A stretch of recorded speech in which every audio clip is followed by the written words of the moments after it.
शिवाजी महाराज हे लहान वयातच स्वराज्य निर्माण करण्याचे धाडसी दिव्य स्वप्न पाहिले. त्या दृष्टीने आपली विजयाची घोडदौडही सुरू ठेवली. त्यांना स्वराज्य निर्माण करताना अनेक अडथळे आले, पण ते किंचितही डगमगले नाहीत. आपले कार्य करीत राहिले. त्यांनी तानाजी मालुसरे, बाजी प्रभू सूर्याजी, येसाजी कंक, जीवा महाराज असे जिवंत जीव देणारे मावळे तयार केले.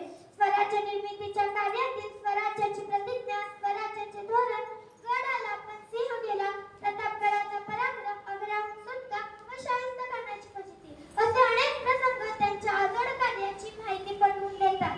शिवाजी महाराज हे अष्टपैलू सर्वगुण संपन्न युगपुरुष होते. त्यांनी प्रजेवर अन्याय अत्याचार करणाऱ्या शत्रूंचा चोख बंदोबस्त केला. नेहमी भावनांपेक्षा कर्तव्य श्रेष्ठ मानले.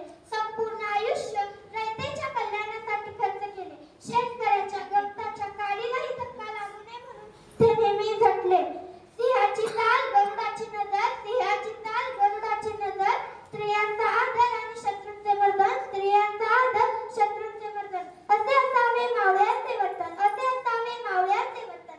हीच छत्रपती शिवरायांची शिकवण, हीच छत्रपती शिवरायांची शिकवण. मित्र, असे आदर्श राजे जरी आज आपल्यात नसले तरी त्यांचे कार्य, त्यांचे विचार, त्यांचा त्याग, त्यांचा साहस आजही आपल्याला नवप्रेरणादायी जोम देतो.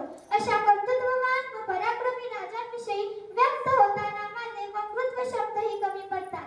इतिहासाच्या पानावर रयतेच्या मनावर, इतिहासाच्या पानावर रयतेच्या मनावर राज्य करणारा हा राजा शिवछत्रपती. बोला श्रीमंत छत्रपती महाराजांचा विजय असो. जय भवानी, जय शिवाजी. खूप सुंदर, अत्यंत